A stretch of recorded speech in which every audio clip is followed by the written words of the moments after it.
Hello everyone, welcome to chemistry. तो आज हम देखेंगे आपका केमिकल बॉन्डिंग का नेक्स्ट टॉपिक जो है बैक बॉन्डिंग रिलेटेड। ये भी आपका केमिकल बॉन्डिंग का एक छोटा सा टॉपिक है और इम्पोर्टेंट सा टॉपिक है।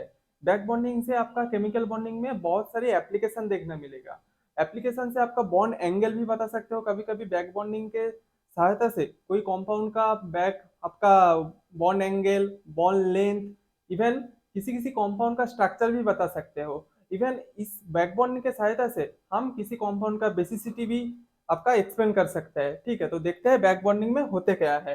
बैक बॉन्डिंग के आगे के लिए कंपाउंड का कुछ क्राइटेरिया रहता है। ये लीजिए कंपाउंड और ये एक कंपाउंड। ठीक है, एक को तो मास्ट कंटेंट सेकेंड पीरियड होगी, मास्ट कंटेंट सेकेंड पीरियड। क्या होगा आपका one atom most content second period and another another compound must have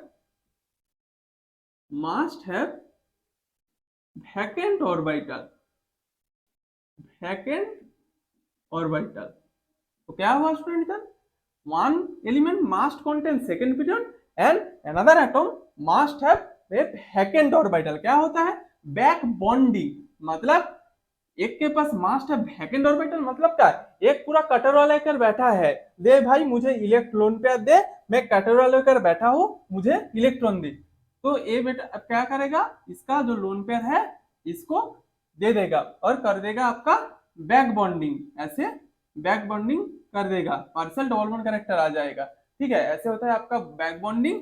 तो एक कंपाउंड को आपको मास देना याद रखना चाहिए, एक को होना चाहिए सेकेंड पीरियड में, और उसके अटैच वाले जो है उसके अटैचमेंट में जो लिगेंड है वो मास कंटेंट उसका एक वैकेंट ऑर्बिटल रहना ही चाहिए।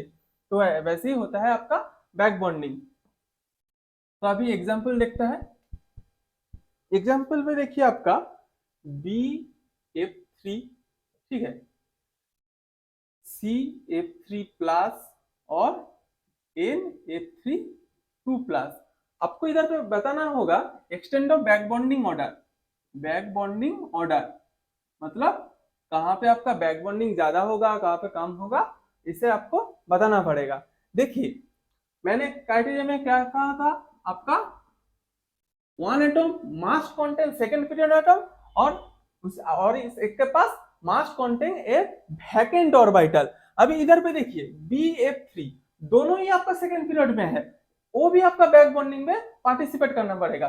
कंडीशन तो एक को तो आपका सेकेंड पीरियड होना ही चाहिए। अगर आपका दो भी सेकेंड पीरियड में है तो भी कोई प्रॉब्लम नहीं है, वो भी बैक बॉन्डिंग करेगा।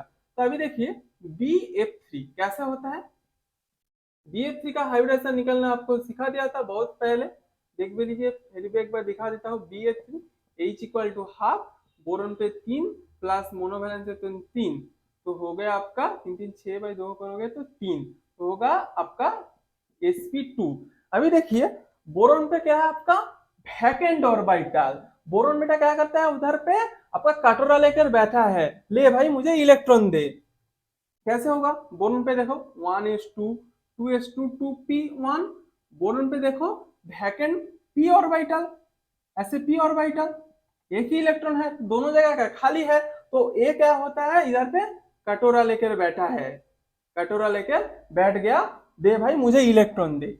और फ्लोरीन क्या होता है आपका इलेक्ट्रोनेगेटिव हेलोजन, जहां पे रहता है इलेक्ट्रॉन, तो लोन पेयर इलेक्ट्रॉन इधर पे कटोरा पे बैठा है, इस कटोरा पे लोन पेयर दे देगा और कर देगा आपका बैक बॉन्डिंग। तो होता है आपका BF3 पे ऐसे बैक बॉन्डिंग। ये वाला फ्लोरीन भी दे सकता है और ये वाला फ्लोरीन भी आपका दे सकता है, कर देगा इसको ऐसे बैक बॉन्डिंग, ऐसे पार्शियल डबल बॉन्ड कैरेक्टर हो जाएगा, ऐसे हो जाएगा। ऐसे होता है आपका बैक बॉन्डिंग। अभी देखो इधर पे क्या है CF3 प्लस, CF3 प्लस। अभी देखो कार्बन और फ्लोरीन का both are second period element. कार्बन के क्या वैकेंट ऑर्बिटल है और फ्लोरीन पे क्या लोन पेयर है। तो अभी देखो कार्बन के ऊपर एक पॉजिटिव चार्ज है, एक तो बंदा कटोरा लेकर बैठा है खाली है, उसके ऊपर प्लस चार्ज, मतलब और भी एक कटोरा लेके खाली हो गया, मतलब बहुत ज्यादा वैकेंट हो गया। एक तो वैकेंट था, उसके ऊपर पॉजिटिव लेके और वैकेंट हो गया, मतलब ये क्या और ज्यादा बैक बॉन्डिंग करेगा, और ज्यादा बैक बॉन्डिंग करेगा। उसके बाद देखिए NF3+,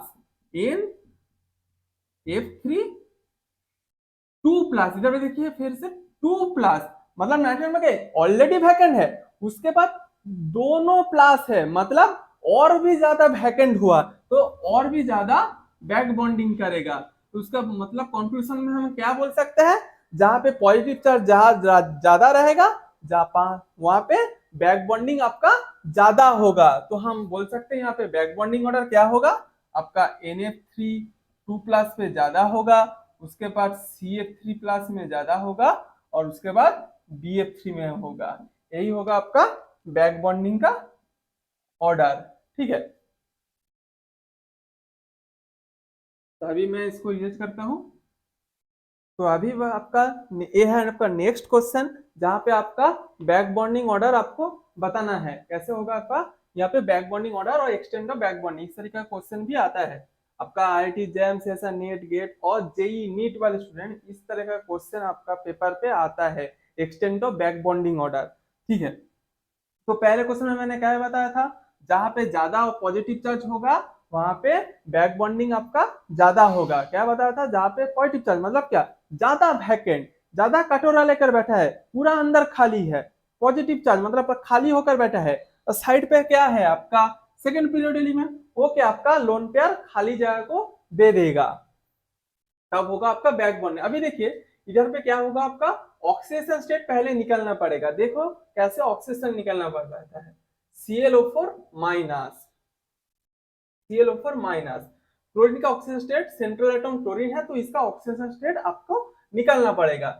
तो इसको मान लो X।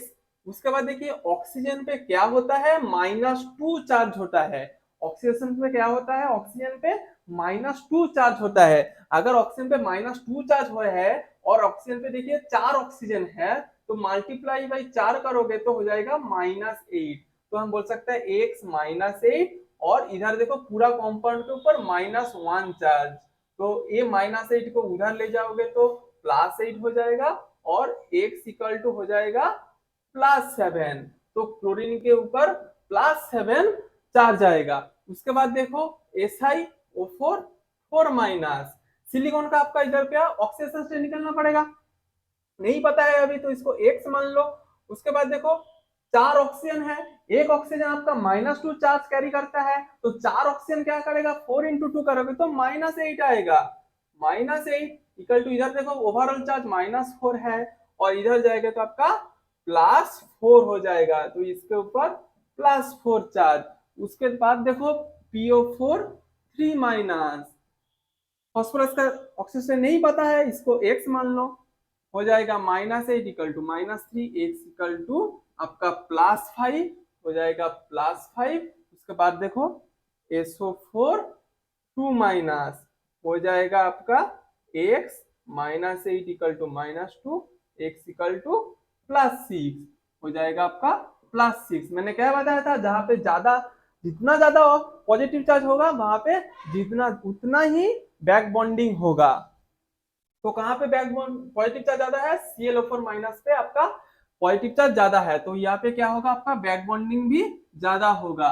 तो बैक बॉन्डिंग ऑर्डर बोले तो पहले हम लिखेंगे ClO4-। उसके बाद देखो किस पे पॉजिटिव चार्ज ज्यादा है, देखो सेंट्रल एटम SO4 2- क्या है आपका +6 ऑक्सीजन स्टेट लेके बैठा है, तो इधर पे आपका बैक बॉन्डिंग ज्यादा होगा। उसके बाद देखो +5 वाला चार्ज PO4 3-। उसके बाद देखो आपका SiO4 4-, जिधर पे है आपका +4 ऑक्सीडेशन स्टेट। तो हो जाएगा आपका यही वाला order, extend of back bonding order, यही होगा आपका आंसर। ठीक है, तो अभी नोट कर लो, मैं इरेज करता हूँ। देखते हैं आपका नेक्स्ट क्वेश्चन, ये भी बहुत इंटरेस्टिंग और इम्पोर्टेंट टॉपिक है।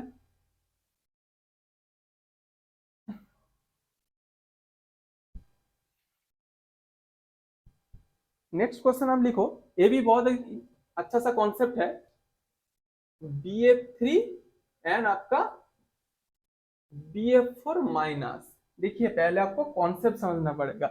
इधर पे क्वेश्चन है बैक बॉन्डिंग रिलेटेड, तो पहले आपका किस पे बैक बॉन्डिंग होगा, which one is so back bonding, which one so back bonding, किसका स्ट्रेचिंग फ्रीक्वेंसी ज्यादा है, stretching frequency of BF bond, stretching frequency of BF bond. उसके बाद देखिए किसका बॉन्ड एंगल ज्यादा होगा, बॉन्ड एंगल एंड क्या आपका बॉन्ड लेंथ क्या होगा। देखिए एक कंपाउंड है BF3 एंड BF4 माइनस, किस पे पहले क्वेश्चन तो किस पे आपको आइडेंटिफाई करना पड़ेगा, किस पे बैक बॉन्डिंग होगा। उसके बाद क्या हो देखना पड़ेगा स्ट्रेचिंग फ्रीक्वेंसी, और उसके बाद क्या देखो बॉन्ड एंगल और बॉन्ड लेंथ। एक ही क्वेश्चन पे आपका सारा कॉन्सेप्ट क्लियर हो जाएगा। देखिए अभी BF3 and BF4 minus which one is so back bonding, पहले वाला क्वेश्चन। तो BF3 इसका हाइब्रिडेशन तो आपको निकालना आता है, H equal to half boron पे 3 प्लस 3 मोनोवैलेंस इलेक्ट्रॉन, तो हो जाएगा कब 3, तो हो जाएगा आपका sp2 ट्रायंगुलर स्ट्रक्चर। BF3 का स्ट्रक्चर होता है ऐसे BF3, ठीक है। और BF4 माइनस ऐसे हाइब्रिडेशन निकालोगे तो हो जाएगा आपका sp3, हाइब्रिडेशन निकालना मैंने सिखा दिया था, BF4 माइनस। अभी देखना है बैक बॉन्डिंग का कंडीशन क्या था, one atom must have second period element, और क्या होना चाहिए उस पे वैकेंट पोजीशन होना चाहिए। अभी देखो बोरॉन फ्लोरीन दोनों तो सेकंड पीरियड एलिमेंट है, लेकिन लेकिन इधर देखो वैकेंट ऑर्बिटल है बोरॉन पे, इधर देखो बोरॉन पे वैकेंट ऑर्बिटल है क्योंकि इधर पे ऑक्टेट फिल नहीं हुआ। 1 2 3 4 5 6 इलेक्ट्रॉन है, अभी भी ले सकता है। और इधर देखो बोरॉन पे ऑक्टेट फील है, चारों चारों दिशा में 8 इलेक्ट्रॉन टोटल है, 1 2 3 4 5 6 7 8। इधर पे देखो टोटल 8 इलेक्ट्रॉन है, इधर पे कोई वैकेंट पोजीशन नहीं है, उधर पे उसके ऊपर बोरॉन के ऊपर नेगेटिव चार्ज है, मतलब उधर पे तो कोई वैकेंट पोजीशन भी नहीं है।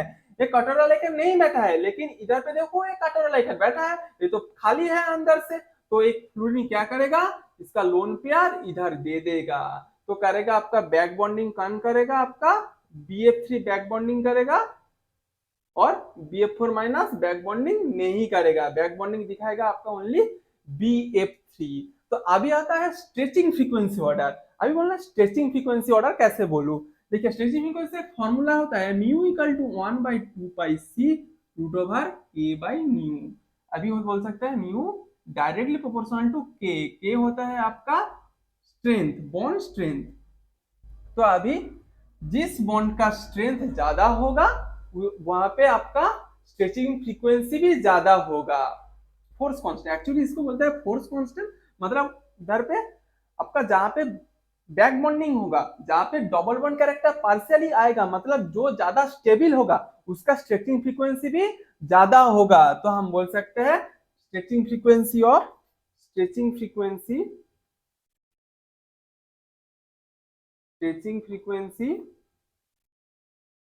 Of BF3 greater than BF4 minus. और भी क्या था क्वेश्चन पे, बॉन्ड एंगल और बॉन्ड लेंथ भी आपको बताना है। अभी देखिए इधर पे क्या बैक बॉन्डिंग हो रहा है, बैक बॉन्डिंग हो रहा है मतलब इसका स्ट्रक्चर कैसे होगा, बी बैक बॉन्डिंग हुआ, ऐसे डबल बॉन्ड हुआ, ऐसे डबल बॉन्ड कैरेक्टर, ऐसे डबल बॉन्ड कैरेक्टर होगा। डबल बॉन्ड कैरेक्टर मतलब क्या हुआ, इधर पे क्या हो जाता है sp2 कैरेक्टर। तो आपका बॉन्ड लेंथ पहले देखो, बॉन्ड लेंथ किसका ज्यादा होता है, आपका सिंगल बॉन्ड का बॉन्ड लेंथ ज्यादा होता है, सिंगल बॉन्ड का बॉन्ड लेंथ ज्यादा होता है। उसके बाद आपका डबल बॉन्ड, उसके बाद आता है आपका ट्रिपल बॉन्ड, बॉन्ड लेंथ ज्यादा आपका होता है इसका सिंगल बॉन्ड। और अभी देखिए बॉन्ड स्ट्रेंथ, क्योंकि आपको सभी लोगों को पता है बॉन्ड स्ट्रेंथ आपका ट्रिपल बॉन्ड पे ज्यादा होता है, क्योंकि इधर पे पाई पाई ओवरलैप होता है, ट्रिपल बॉन्ड पे ज्यादा, उसके बाद डबल बॉन्ड, उसके बाद सिंगल बॉन्ड। तो आपका बॉन्ड लेंथ होता है सिंगल बॉन्ड पे ज्यादा। तो देखिए इधर पे क्या डबल बॉन्ड हो जाएगा BF3 पे, तो इधर पे क्या बॉन्ड लेंथ कम होगा, और इधर पे क्या क्या और एज यूजल सिंगल बॉन्ड भी रहेगा BF4 माइनस पे क्या, तो यहाँ पे तो डबल बॉन्ड आपका बैक बॉन्डिंग नहीं हो रहा है, तो उसका मतलब क्या है सिंगल बॉन्ड में एग्जिस्ट करेगा, तो इसका बॉन्ड लेंथ भी ज्यादा होगा, तो हम बोल सकते हैं बॉन्ड लेंथ BF4 में ज्यादा होगा, BF4 में ज्यादा होगा आपका BF3 से। अभी बताना है आपका बॉन्ड एंगल। अभी देखो बॉन्ड एंगल वाला आपको कैसे एक्सप्लेन करना है। तो अभी सभी लोगों को पता है जब आपका डबल बॉन्ड कैरेक्टर होता है तब आपका क्या होता है sp2 कैरेक्टर दिखाई देता है। sp2 कैरेक्टर होगा तो क्या होगा आपका बॉन्ड एंगल हो जाता है 120 डिग्री, और जब आपका सिंगल बॉन्ड रहेगा तो क्या होता है sp3, उसका बॉन्ड एंगल होता है 109 डिग्री। पहले वीडियो में मैंने दिखाया था, तो आपका होता है बॉन्ड एंगल क्या होता है, पहले जो आपका सिंगल बॉन्ड रहता है, ट्रिपल बॉन्ड जो है उसका बॉन्ड एंगल ज्यादा होता है, वो sp कैरेक्टर होता है, मैंने ऐसे वीडियो में दिखाया था। ये होता है आपका sp जिसका बॉन्ड एंगल होता है 180 डिग्री, उसके बाद डबल बॉन्ड का, उसके बाद सिंगल बॉन्ड का। तो बॉन्ड एंगल आपका क्या होगा डबल बॉन्ड का ज्यादा होगा सिंगल बॉन्ड से। तो हम बोल सकते हैं इधर पे देखो BF3 पे आपका पार्शियल डबल बॉन्ड कैरेक्टर आ रहा है, तो हम बोल सकते हैं bond angle of BF3 greater than BF4 minus. यही हुआ आपका पूरा क्वेश्चन का आपका एक्सप्लेनेशन भी हो गया, और आपको आई थिंक कॉन्सेप्ट भी क्लियर हो गया। ऐसी कॉन्सेप्ट से आपका क्वेश्चन भी आता है। तो अभी मैं इसको इरेज करता हूं। तो अभी देखते हैं आपका नेक्स्ट क्वेश्चन। ये बहुत इंपॉर्टेंट क्वेश्चन है, ठीक है। इस तरीके का क्वेश्चन आपका एग्जाम पे कॉन्स्टिट्यूएंसी आते हैं, और इंपॉर्टेंट सा क्वेश्चन है। ये क्वेश्चन आ भी सकता है, और प्रीवियस ईयर में ऐसे ही क्वेश्चन आया है। देखो इधर पे क्या बताना है आपको, बॉन्ड एंगल बताना है, और ये वाले क्वेश्चन को बताने के लिए आपको बैक बॉन्डिंग का कॉन्सेप्ट आना चाहिए, ठीक है। पहले जो कंपाउंड है उसको लिख लो एन, उसके ऊपर लोन पेयर, इधर देखो SiH3, इधर SiH3, और इधर भी आपका SiH3। अभी बैक बॉन्डिंग वाला कॉन्सेप्ट यहाँ पे क्या था, इधर पे लोन पेयर है, इधर पे क्या है वैकेंट ऑर्बिटल। सिलिकॉन पे क्या है आपका वैकेंट 3d, वैकेंट 3d, मतलब ये कटोरा लेकर बैठा है, और इसके पास क्या है लोन पेयर जो इसको दे सकते हैं। ये बंदा क्या है कटोरा लेकर बैठा है, और इसके पास लोन पेयर है, ये बोलेगा भाई मुझे लोन पेयर दे, तो इसका लोन पेयर इसको दे देगा, तो कर देगा इधर बैक बॉन्डिंग, ऐसे हो जाएगा, ऐसे पार्शियल डबल बॉन्ड कैरेक्टर होकर आपका बैक बॉन्डिंग हो जाएगा, ठीक है। तो हो जाएगा आपका ऐसे कंपाउंड जो इधर पे डबल बॉन्ड कैरेक्टर आने के लिए। तो हम क्या बोले थे पहले बॉन्ड एंगल वाले वीडियो में मैंने बताया था, जब डबल बॉन्ड होता है, डबल बॉन्ड होता है तो उसका बॉन्ड एंगल होता है 120 डिग्री। और ये वाला एक पॉइंट लिख लो, bond angle, bond angle, bond angle आपका किसका ज्यादा होता है, ट्रिपल बॉन्ड का ज्यादा होता है, उसके बाद डबल बॉन्ड, उसके बाद सिंगल बॉन्ड। ट्रिपल बॉन्ड पे होता है आपका 180 डिग्री, डबल बॉन्ड पे होता है आपका 120 डिग्री, और सिंगल बॉन्ड में होता है 109 डिग्री। मैं ये पहले आप लोगों को लिखाया है और दोबारा लिखा दिया। तो डबल बॉन्ड का इधर हो जाएगा बॉन्ड एंगल 120 डिग्री, ठीक है। अभी देखो तो ये 120 हो जाएगा, तो इसका बॉन्ड एंगल क्या सबसे ज्यादा होगा, थीटा 1 का बॉन्ड एंगल सबसे ज्यादा होगा। अभी डिफरेंशिएट करना पड़ेगा इस तीन कंपाउंड को। अभी देखो इधर पे आप बोलोगे सर इधर पे भी बॉन्ड डबल आपका बैक बॉन्डिंग हो सकता है, तो देखते हैं कैसे बैक बॉन्डिंग होता है नहीं होता है। इधर देखो कार्बन का वैलेंस क्या होता है 4, वो ऑलरेडी 4 बॉन्ड लेके बैठा है कार्बन, तो कहां से कटोरा खड़े होकर लेगा, इधर पे कोई वैकेंट साइट नहीं है, तो लोन पेयर कहां पे देगा, तो ये एज यूजुअल ऐसे ही रहेगा। तो इधर पे कोई बैक बॉन्डिंग नहीं होगा, नो बैक बॉन्डिंग। क्यों नहीं होगा, क्योंकि कार्बन के पास कोई वैकेंट साइट नहीं है, इसीलिए बैक बॉन्डिंग नहीं होगा। तो इधर पे तो सिर्फ हाइड्रोजन ही है, ये तो भाई हमेशा ही खुद ही कुछ छोटे है, एक हाइड्रोजन छोटा सा कंपाउंड, इधर से कहां से वैकेंट ऑर्बिटल आएगा, तो इधर पे बैक बॉन्डिंग का क्वेश्चन ही नहीं आता। और इधर पे आपका बैक बॉन्डिंग नहीं होगा, ये हेलोजन एटम, हेलोजन पे कोई वैकेंट साइड नहीं रहता है, इधर पे बैक बॉन्डिंग नहीं हो सकता है। तो हम इस तीनों को अभी कैसे डिफरेंशिएट करें, यही है क्वेश्चन। देखो ध्यान से देखो तीन क्वेश्चन को, ये देखो CH3 का क्या होता है, साइज ज्यादा होता है, तो हम बोल सकते हैं इधर के दो आपका जो एडजेसेंट पोजीशन पे जो लार्जर एटम है, इधर पे क्या रिपल्सन होगा, रिपल्सन होने से क्या ये दूरी पे चले जाएगा, तो इसका बॉन्ड एंगल क्या ज्यादा हो जाएगा, तो हम बोल सकते हैं θ1 के बाद हम क्या बोल सकते हैं, आपका इसका बॉन्ड एंगल आएगा, ये ज्यादा है, उसके बाद ये आ गया, उसके बाद इस दोनों को आपको डिफरेंशिएट करना पड़ेगा। अभी देखो इधर पे मैं इस दोनों का डिफरेंशिएट पहले बॉन्ड एंगल वाले वीडियो में दिखाया है, देखना है क्या इधर देखो डिफरेंस कहाँ पे है, डिफरेंस है सिर्फ साइड एटम पे हाइड्रोजन और इधर पे फ्लोरीन। अभी मैंने पहले वीडियो में दिखाया है electronegativity electronegativity of surrounding atom, electronegativity of surrounding atom inversely proportional to bond angle. मतलब का क्या होगा, सराउंडिंग एटम का इलेक्ट्रोनेगेटिविटी ज्यादा होगा, जिसका ज्यादा होगा उसका बॉन्ड एंगल कम होगा। क्यों कम होगा, इसका इलेक्ट्रोनेगेटिविटी ज्यादा है, फ्लोरीन का इलेक्ट्रोनेगेटिविटी हाइड्रोजन से बहुत ज्यादा है, तो क्या होगा, इसका इलेक्ट्रोनेगेटिविटी ज्यादा होने के से ये अपने तरफ सभी इलेक्ट्रॉन को खींच लेगा, तो इधर पे ज्यादा रिपल्सन नहीं होगा, तो इसका बॉन्ड एंगल कम होगा। और ये क्या हाइड्रोजन का एज यूजुअल उतना इलेक्ट्रोनेगेटिव नहीं है, इलेक्ट्रोनेगेटिव ही नहीं है आपका हाइड्रोजन, उसका कोई इलेक्ट्रोनेगेटिव नहीं रहता है, तो इधर पे क्या लोन पे ऐसे हाइड्रोजन हाइड्रोजन रिपल्सन करके इसका बॉन्ड एंगल ज्यादा हो जाएगा। ठीक है, तो इधर पे देखो आपका इलेक्ट्रोनेगेटिविटी ज्यादा है, इसीलिए इसका बॉन्ड एंगल कम होगा, तो हो जाएगा आपका θ4 एंड में, उसके बाद पहले आएगा θ3, ये हो जाएगा आपका आंसर। पहले इधर पे देखो बैक बॉन्डिंग होगा, बैक बॉन्डिंग होने से क्या sp2 डबल बॉन्ड इलेक्ट्रॉन आ जाएगा, तो इसीलिए इसका बॉन्ड एंगल ज्यादा होगा। इधर देखो इसको क्या इस तीनों पे अभी डिफरेंशिएट करना है, इसको कैसे डिफरेंशिएट किया इस तीनों को, पहले इसको देखो इधर पे दो CH3 ग्रुप आपस में एडजेसेंट पोजीशन पे है जहां पे रिपल्सन होगा, तो इसीलिए क्या बॉन्ड एंगल ज्यादा हो जाएगा, उसके लिए लगा दो θ2। इधर देखो इन दोनों से कैसे डिफरेंशिएट करोगे, इलेक्ट्रोनेगेटिविटी डायरेक्ट कर दो, जिसका इलेक्ट्रोनेगेटिविटी कम ज्यादा है उसका बॉन्ड एंगल कम होगा, तो इसीलिए θ4 को लास्ट में बैठा दो, उसके बीच में θ3 बैठा दो, ये हो जाएगा आपका आंसर। ठीक है,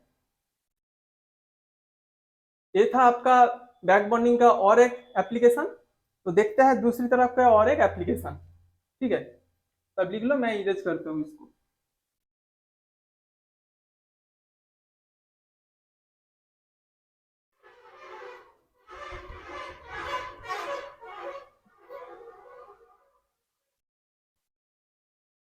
तो अभी देखते हैं आपका दूसरी एप्लीकेशन, एक जियोमेट्री आपको बताना है। कैसे बताना है आपका, फॉस्फोरस, इधर पे SiH3, इधर पे SiH3, इधर पे SiH3, और इधर पे क्या नाइट्रोजन, इधर देखो SiH3, इधर भी SiH3, इधर भी SiH3। ये तो कंपाउंड है, यहाँ पे आपको देखो पूरा सिमिलर है, आपको बताना है किसका पिरामिडल शेप होगा और किसका प्लेनर शेप होगा। अभी पिरामिडल प्लेनर क्या है, जहां पे डबल बॉन्ड हो जाएगा, बैक बॉन्डिंग करके डबल बॉन्ड हो जाएगा, वो हो जाएगा आपका प्लेनर। और जहां पे बैक बॉन्डिंग हमारा नहीं रहेगा, बैक बॉन्डिंग नहीं होगा मतलब एज यूजुअल कंपाउंड ऐसे ही रहेगा, तो उसको हम बोल देंगे आपका पिरामिडल।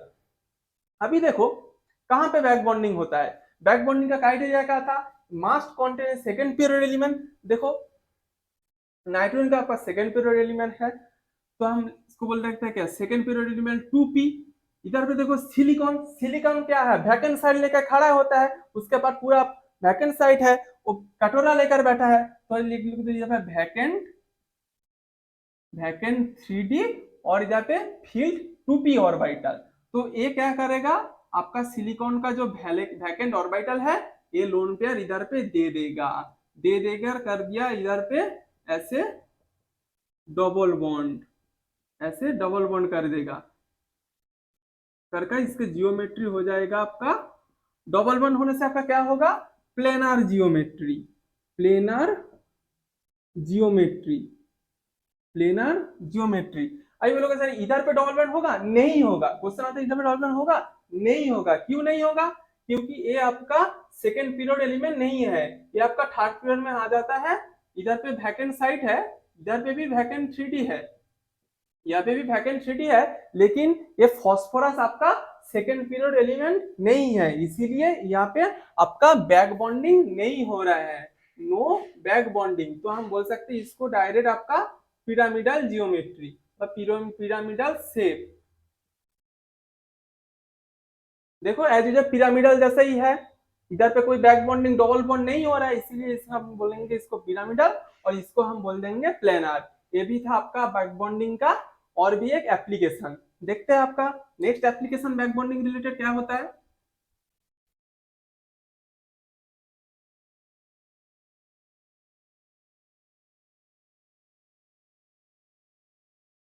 देखिए आपका next application hydrolysis.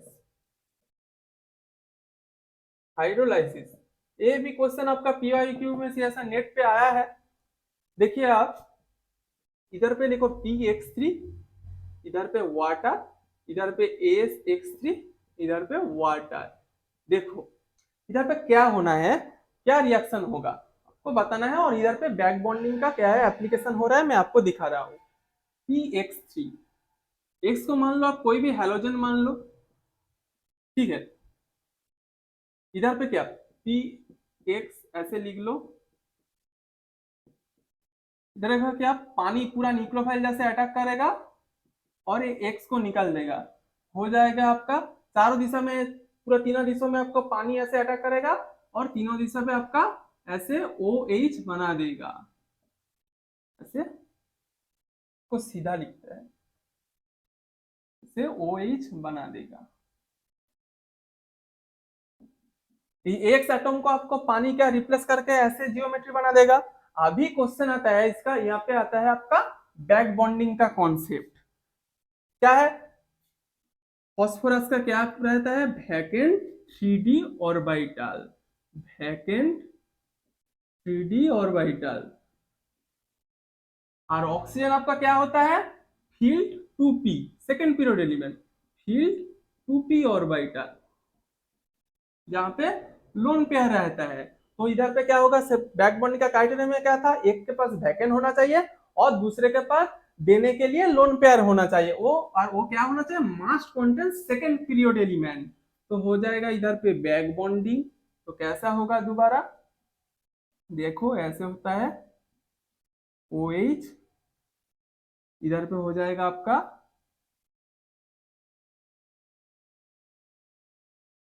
OH plus, क्योंकि इधर पे ऊपर से डबल बॉन्ड कर दिया और इधर पे फॉस्फोरस को ये हाइड्रोजन पकड़ेगा, ऐसे कर देगा, हो जाएगा आपका जियोमेट्री POH, इधर पे OH, इधर पे हाइड्रोजन, इधर पे आपका डबल बॉन्ड O। ये हो जाएगा आपका क्या, डाई बेसिक। डाई बेसिक क्यों हुआ डाई बेसिक, क्योंकि इधर पे दो OH है, बैक बॉन्डिंग होने की वजह से ऐसे डाई बेसिक कॉम्पाउंड मिल गया। अभी होता है आपका AsX3 वाला कॉम्पाउंड, आर्सेनिक के साथ इन ऐसे लिगेंड जुड़ा है, कोई होता है हैलोजन भी हो सकता है लिगेंड पे। ऐसे पानी दोगे तो तीन आपका लिगेंड रिप्लेस हो जाएगा, होकर हो जाएगा आपका ऐसे ही सेम, इधर POH, इधर पे OH और इधर पे OH। और भी इसके पास भी क्या होता है, वैकेंट ऑर्बिटल, आर्सेनिक के पास भी वैकेंट ऑर्बिटल होता है, क्योंकि नाइट्रोजन सीरीज पे नीचे आता है, इसके पास भी वैकेंट ऑर्बिटल होता है। अभी क्वेश्चन आता है इधर पे भी तो वैकेंट है और ये तो सेकंड पीरियड एलिमेंट है, इधर पे भी तो बैक बॉन्डिंग हो सकता है, ऐसे तो क्वेश्चन आता है मन पे। हाँ, लेकिन होगा नहीं, क्यों नहीं होगा बैक बॉन्डिंग, क्योंकि ये आता है आर्सेनिक पे आपका वैकेंट 4D ऑर्बिटल। क्या आता है, वैकेंट 4D ऑर्बिटल, और इधर पे होता है क्या, फील्ड 2p ऑर्बिटल। इधर पे देखो वैकेंट 4D और इधर पे फील्ड 2p, 4D और 2p, इसका बीच में बहुत डिस्टेंस है, बहुत दूर पे रहता है, ये सेंट्रल एटम, इसके बाद S, उसके बाद P, उसके बाद D, ऐसे आता है। D है लेकिन D क्या 4 पोजीशन पे है, 4D। इधर पे देखो 2p एंड 3D, इधर पे ओवरलैप होता है, 2p 3D ओवरलैप होता है, लेकिन अगर क्वेश्चन है 2p और 4D, इधर पे ओवरलैप नहीं होता, क्योंकि 4d ऑर्बिटल बहुत दूरी पे रहता है और 3d ऑर्बिटल अप्रोक्सीमेटली कुछ पास में रहता है, इसीलिए इधर पे बैक बॉन्डिंग होता है। तो इधर पे अगर आप बोलेगा तो बैक बॉन्डिंग नहीं होगा, तो ए कॉम्पाउंड आपका ऐसे ही रह जाएगा AsOH, आपका इधर पे OH, आपका इधर पे OH, ये आपका एग्जिस्ट करेगा